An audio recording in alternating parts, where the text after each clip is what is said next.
So periodic trends and properties, there are various properties are the atomic radius, ionic radius, ionization enthalpy, electron gain enthalpy, electronegativity. So these are the various periodic trends properties in the periodic table. So let us see first atomic radius. Atomic radius and the distance between center of the nucleus and outermost shell. ஓகேவா, எந்த outermost ஷெல்லில் electrons இருக்கும் இல்லையா. So நியூக்ளியஸை சுற்றி electrons இருந்துகிட்ருக்கு. அதில் outermost ஷெல்லில் இருக்கக்கூடிய எலக்ட்ரான்ஸ்லேருந்து ரேடியஸை calculate பண்ணணும். So how it will be. So இது டயக்ராம்லேயே so nucleus இங்கே இருக்குது, சுற்றி எலக்ட்ரான்ஸ் வந்து ரொட்டேட் ஆகிட்டு இருக்கும். இது first orbital, second orbital, third orbital, fourth orbital. அப்போ எலக்ட்ரான்ஸ் எந்த இடத்துல அவுட்டர் மோஸ்ட் ஆர்பிட்டால் இது வரைக்கும் எலக்ட்ரான்ஸ் இருக்குது அப்படின்னா இது இங்கேருந்து கால்குலேட் பண்ணக்கூடியது தான் ரேடியஸ். ஓகேவா. ஸோ அந்த மாதிரி distance between centre of the நியூக்ளியஸ்க்கும் நியூக்ளியஸோட சென்டர்லையும் எலக்ட்ரான்ஸோட அவுட்டர் மோஸ்ட் ஆர்பிட்டாலுக்கும் கால்குலேட் பண்ணக்கூடியது radius. So in case of except for noble gas மட்டும் தவிர்த்து atomic radius equal to covalent radius equal to metallic radius. So covalent radius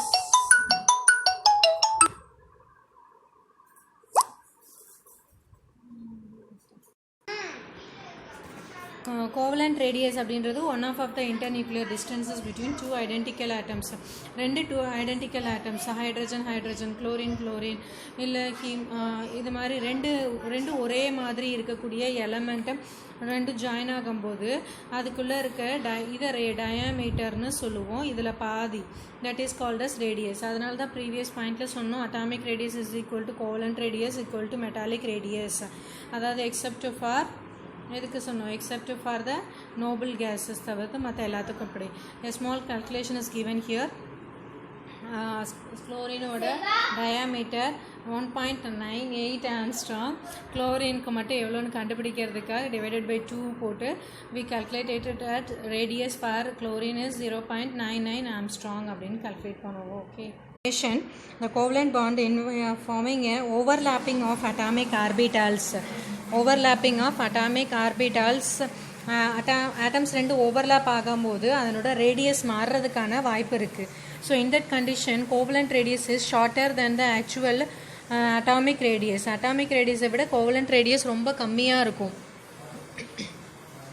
So in this case, Skomaker and Stevenson proposed the simplest method.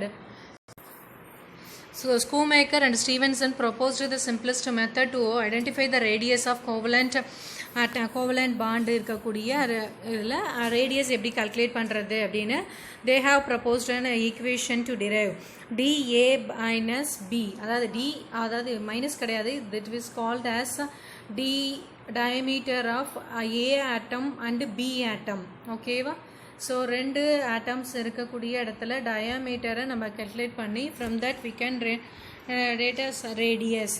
And RA and RB, this is radius of atom A, radius of atom B, minus 0.09 into electronegativities of A and B in Pauling units. So it is denoted in Pauling units. Always A will be greater than the B. So covalent radius எப்படி calculate பண்ண போகிறோம், in between two atoms, two different electrons, two different elements. ஓகேவா. ரெண்டு element இப்போ ஒரே மாதிரி இருந்ததுன்னா nothing problem, the radius will be easily calculated. If the two atoms, அது ரெண்டுமே வெவ்வேறு ஆட்டம்ஸ், ஒன்று ஹைட்ரஜன் ஒன்று குளோரின் அப்படின்னு இருக்கும்போது we can use like this formula, Stevenson ஃபார்முலாவை யூஸ் பண்ணி நம்ம ரேடியஸை கண்டுபிடிக்கணும்.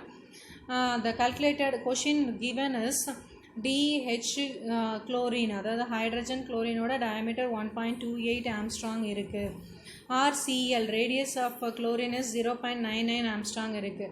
electronegativities of A க்கு 3, electronegativities of B electron into 2.1. இதனோட radius of H கண்டுபிடிக்கணும், ஹைட்ரஜனுக்கான ரேடியஸ் கண்டுபிடிக்கணும். So we have to substitute all these things. So இங்கே கொடுத்துருக்க எல்லா வேல்யூஸும் நம்ம இந்த ஃபார்முலாவில் சப்ஸ்டியூட் பண்ண போகிறோம். சப்ஸ்டியூட் பண்ணிவிட்டு ஃபர்தராக நம்ம கால்குலேஷன் பண்ண போகிறோம்.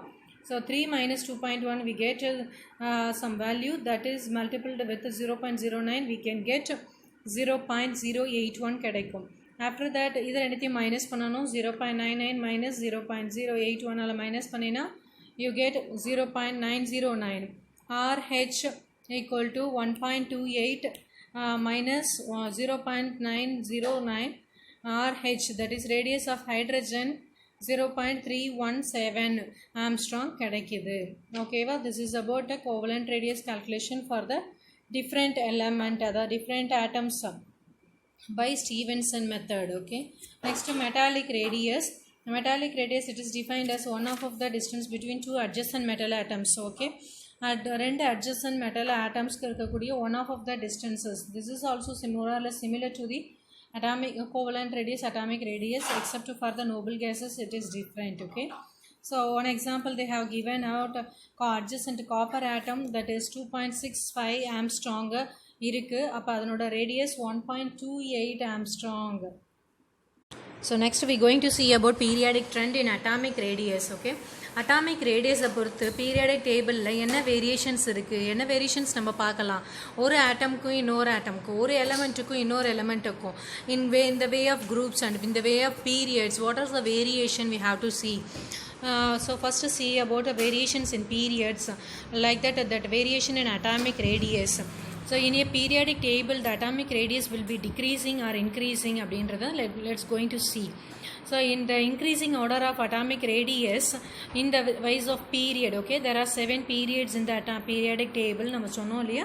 So out of the 7 periodic tables atomic radius எப்படி ஆகுது, decrease in a period wise பார்க்கும்போது atomic radius குறையுது. Okay, left to right.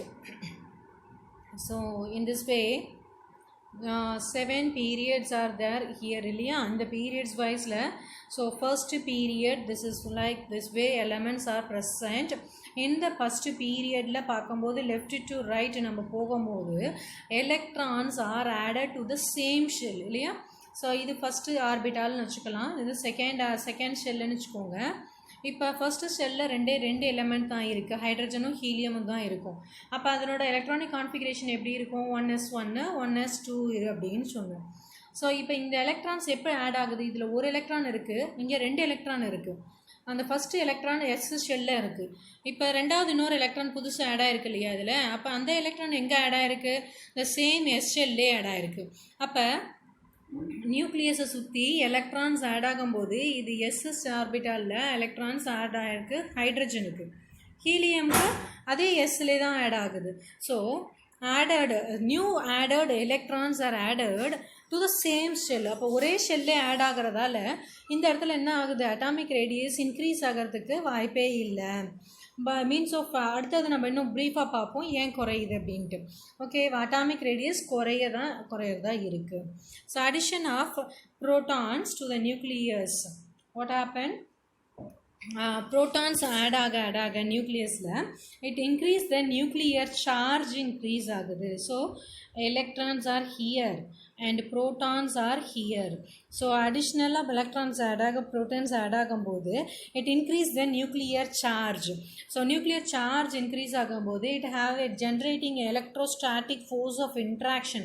இங்க plus இருக்கு, அங்க minus இருக்கு. Automatically plus will attract the minus and minus will attract the plus.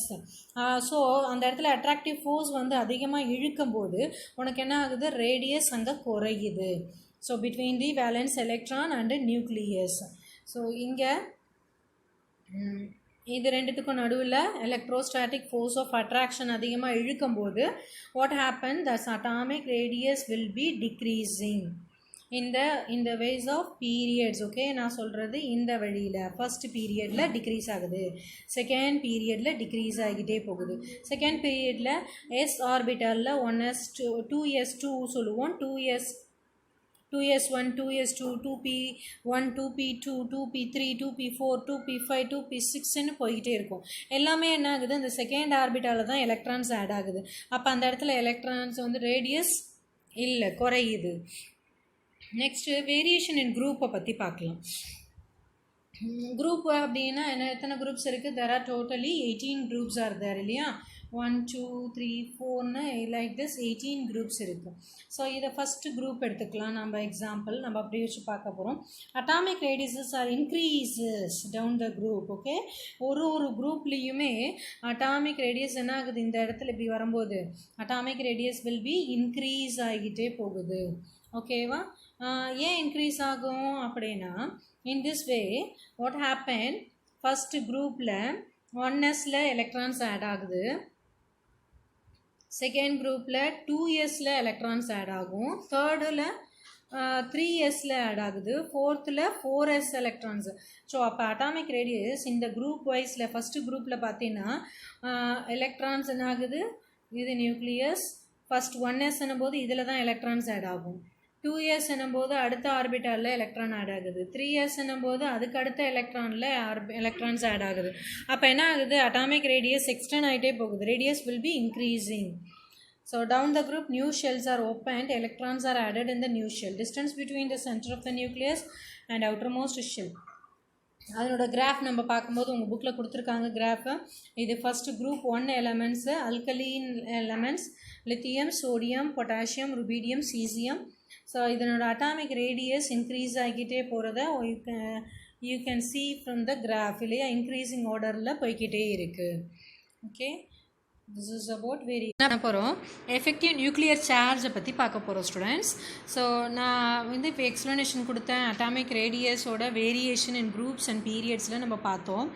இந்த case of periods I said electrostatic attractive force அப்படின்னு ஒன்று சொன்னேன் இல்லையா, அதாவது நியூக்ளியஸோட சென்டர் ஆஃப் பார்ட்டில் நமக்கு ப்ரோட்டான்ஸ் இங்கே நடுவில் இருக்கும், எலக்ட்ரான்ஸ் வெளியே சுற்றிக்கிட்டு இருக்கு ஒவ்வொரு ஷெல்லையும். ஸோ இந்த மாதிரி இருக்கும்போது உள்ள ப்ளஸ் இங்கே மைனஸ்னும் போது there is a electrostatic force of attraction between outermost shell of electron and inner nucleus அப்படின்னு சொன்னோம் இல்லையா. அந்த electrostatic force of attraction வச்சு we can calculate that effective nuclear charge. Okay, அதாவது இந்த electrostatic force of attraction between the nucleus and electrons exist a repulsive force. Okay, exist a repulsive force. அதாவது இதனால் ஒரு repulsive force produce ஆகுது among the electrons present in the outermost shell. So it between inner shell electron and outer valence electron. So இங்கே இருக்கக்கூடிய இப்போ இது வந்து first ஆர்பிட்டால்னு வச்சுக்கலாம். ஓகே, ஸோ இது ஃபஸ்ட்டு ஆர்பிட்டால் ஏற்கனவே இருக்குது. ஸோ நெக்ஸ்ட்டு செகண்ட் ஆர்பிட்டால் அடுத்தது இங்கே இருக்குது, எலக்ட்ரான்ஸ் இதுலேயும் எலக்ட்ரான்ஸ் இருக்கும். அப்போ இந்த எலக்ட்ரான்ஸ்க்கும் இந்த எலக்ட்ரான்ஸ் இப்போ அட்ராக்ட் பண்ணி இழுக்கும்போது இந்த ப்ளஸ் ஆனது நடுவில் இருக்க ப்ளஸ் ஆனது இந்த எலக்ட்ரான்ஸை அட்ராக்ட் பண்ணி இழுக்கும். அப்போ இழுத்துட்டு வரும்போது இங்கே இருக்கக்கூடிய எலக்ட்ரான்ஸும் இந்த ஃபஸ்ட் ஆர்பிட்டாலில் இருக்கக்கூடிய எலக்ட்ரான்ஸுக்கும் ஒரு ரெப்பல்சிவ் ஃபோர்ஸ் க்ரியேட் ஆகுது. ஓகேவா, that is given as repulsive force between inner shell எலக்ட்ரானுக்கும் அவுட்டர் வேலன்ஸ் ஷெல் எலக்ட்ரான்ஸுக்கும் ஒரு ரெப்பல்சிவ் ஃபோர்ஸ் க்ரியேட் ஆகுது. இந்த ரெப்பல்சிவ் ஃபோர்ஸ் என்ன பண்ணுது, எலக்ட்ரோஸ்டாட்டிக் அட்ராக்டிவ் ஃபோர்ஸை குறைச்சிடுது. ஸோ இப்போ ஒரு பக்கம் ப்ளஸ்ஸும் மைனஸும் அட்ராக்டிவ் ஃபோர்ஸ் இருக்குது, மைனஸ் எலக்ட்ரான்ஸுக்கும் நடுவில் ரெப்பல்சிவ் ஃபோர்ஸ் இருக்குது. So it produce a shielding effect, that is called as. So இப்போ ஒரு பக்கம் இழுக்குது ஒரு பக்கம் இழுக்க விட மாட்டேங்குது அப்படின்னும் போது that effect is called as shielding எஃபெக்ட்னு சொல்லுவோம். அப்போ இதை தான் நம்ம என்னென்னு சொல்கிறோம், நெட் நியூக்ளியர் சார்ஜ் அப்படின்னு சொல்கிறோம். So the net nuclear charge created by the valence electron in the outermost shell, that is called as effective nuclear charge ன்னு சொல்கிறோம். that formula is Z effective equal to, அதாவது effective nuclear charge equal to Z minus S, atomic number minus S. Zன்றது atomic number, Sன்றது screening constant. that is calculated using Slater's rule. Slater's rule use பண்ணி நம்ம அதை calculate பண்ணுறோம். how எப்படின்னு பார்க்கலாம். So then we're going to see about the steps of effective nuclear charge calculation by Slater's rule. So Slater's rule use பண்ணி effective nuclear charge எப்படி கண்டுபிடிக்க போகிறோம், அதனோட ஸ்டெப்ஸ் என்ன அப்படின்றத நம்ம பார்க்க போகிறோம். So first step number 1. So first number this is right the electronic configuration of an atom. ஒரு ஆட்டமோட எலக்ட்ரானிக் கான்ஃபிகரேஷனை நம்ம ஃபஸ்ட்டு எழுதிக்க போகிறோம். அதுக்கப்புறம் we have to rearrange this electronic configuration as in the form of NS and NP orbital. Okay, so இந்த ஃபார்மில் நம்ம அதை அரேஞ்ச் பண்ணிக்க போகிறோம். So 1s 2s 2p 3s 3p 4s 4p 4d தனியாக 4f தனியாக 5s 5p அதுக்கப்புறம் 5d தனியாக, 5f தனியாக, 6s 6p. அதாவது s ஆர்பிட்டாலும் p ஆர்பிட்டாலும் ஒன்றா இருந்துக்கும், dயும் fம் அப்புறம் தனித்தனியாக போடணும். இந்த மாதிரி ஆர்டரில் அரேஞ்ச் பண்ணிக்கணும். எலக்ட்ரானிக் கான்ஃபிகரேஷன் நம்ம எழுதும்போது 4s வந்த பிறகு இங்கே 3dயும் வரும். ஓகேவா? அப்புறம் பார்த்திங்கன்னா 5s கிட்ட வர்றதுக்கு முன்னாடியே நமக்கு இந்த இடத்துல 4d 4f அப்படி மாறி மாறி கொஞ்சம் சின்ன சேஞ்சஸ் இருக்கும். நம்ம என்ன பண்ணுறோம், அதை ரீஅரேஞ்ச் பண்ணி எஸ்ஸு ஒன்றில் என்னென்ன வருது, எஸ் ஆர்பிட்டால் மட்டும். 2ல் என்ன இருக்குது, எஸ்ஸும் பியும் இருக்குது. 3ல் எஸ்பி சேர்த்து ஒன்றாவும், 4s தனியாக 4p தனியாக, அது தனியாக அப்படியே போட்டுக்கிறோம். அப்புறம் 4d தனியாக 4f தனியாக, 5s இங்கே வந்து 3d போடணும்,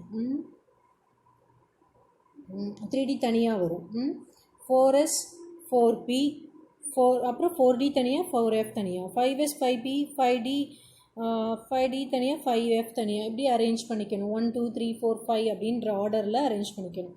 ஸ்டெப் 2ன்றது identify the group in which electron of our interest is present.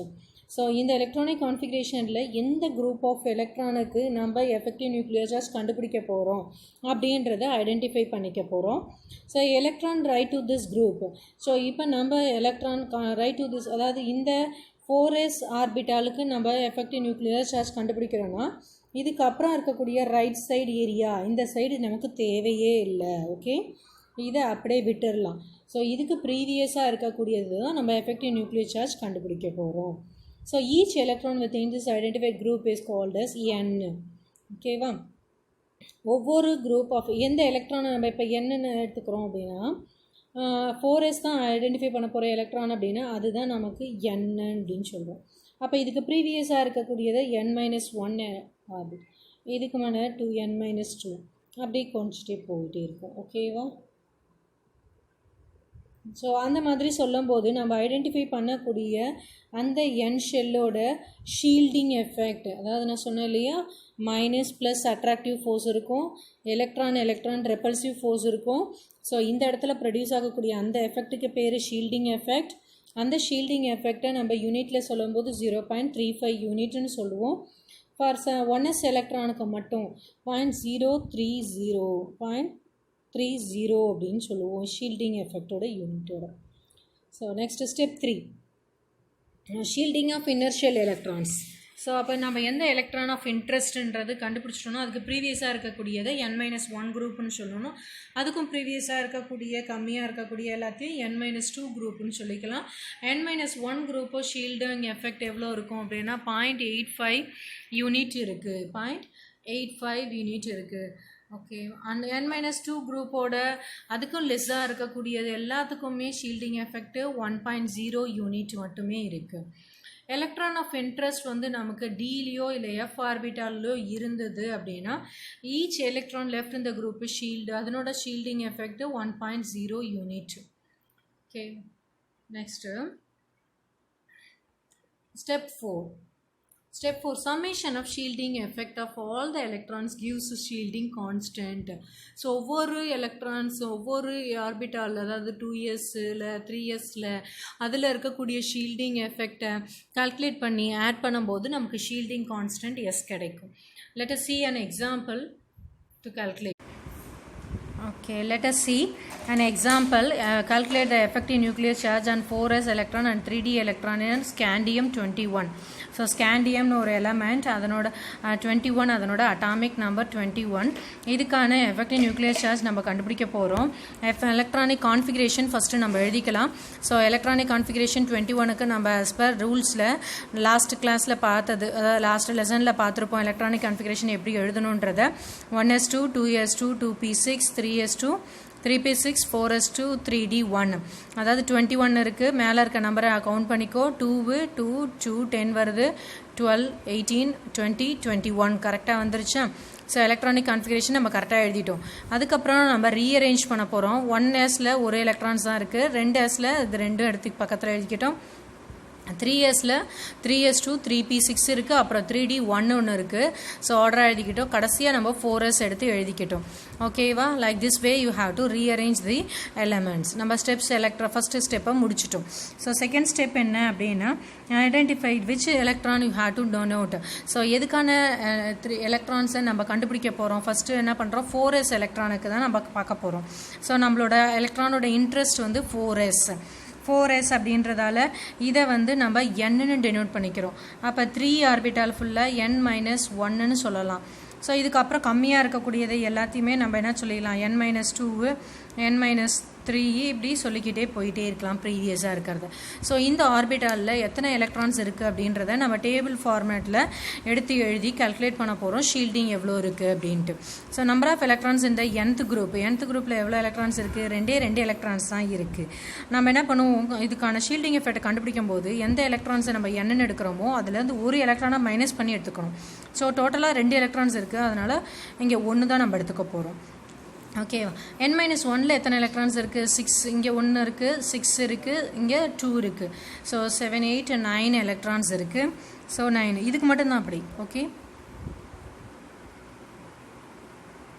Okay next வந்து calculation of effective nuclear charge on 3D electron.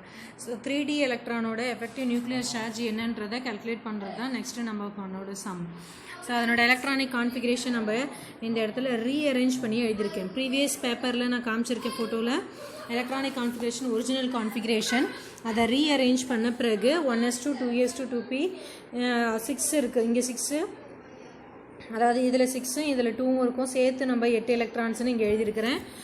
அதே மாதிரி 3sல ஒரு 2 எலக்ட்ரான், 3pயில் 2 எலக்ட்ரான், சேர்த்தா 8 எலக்ட்ரான்ஸ் கிடச்சிருக்கும். ஓகேவா? ஸோ அடுத்தது 3d 1 4s 2 எலக்ட்ரான்ஸ். இப்போ நம்மளோட இன்ட்ரெஸ்ட் வந்து எலக்ட்ரான்ஸ் 3d 1 தான் கண்டுபிடிக்கணும், அதனோட எஃபெக்டிவ் நியூக்ளியர் சார்ஜ். அப்போ அதுக்கு தான் நம்ம என்னன்னு சொல்லிப்போம். இதுக்கு ப்ரீவியஸாக இருக்கக்கூடியது n-1 n-2 n-3ன்னு சொல்கிறோம். ஓகேவா? நெக்ஸ்ட்டு நம்ம டேபிளர் காலத்தை ஃபில் பண்ணலாம். ஓகே ஃபஸ்ட்டு குரூப் எழுதிக்கிறோம். இதில் n இருக்குது, so n போட்டுக்கிட்டோம். n-1 and others எல்லாத்தையும் சேர்த்தே எழுதிக்கலாம். ஸோ இதுக்கப்புறம் இருக்கக்கூடிய எல்லாத்துக்கும் ஒரே மாதிரி தான் இருக்க போகுது. ஸோ என்னக்கான வேல்யூ நம்பர் ஆஃப் எலக்ட்ரான்ஸ் இதில் இருக்கிறதே ஒன்று தான். ஸோ ஒரு எலக்ட்ரானை மைனஸ் பண்ணி தான் நம்ம இந்த இடத்துல எழுதணும், 0. அப்போ கான்ட்ரிபியூஷன் ஆஃப் எலக்ட்ரான் அதனோட யூனிட் வேல்யூ 0.35. n-1 எதாவது சொன்னால் தட் இஸ் மொத்தம் டோட்டலாக 8 8 10. ஸோ 8 8 2. ஸோ டோட்டலி 18 எலக்ட்ரான்ஸ் இருக்குது, அதனோட யூனிட் வேல்யூ 1.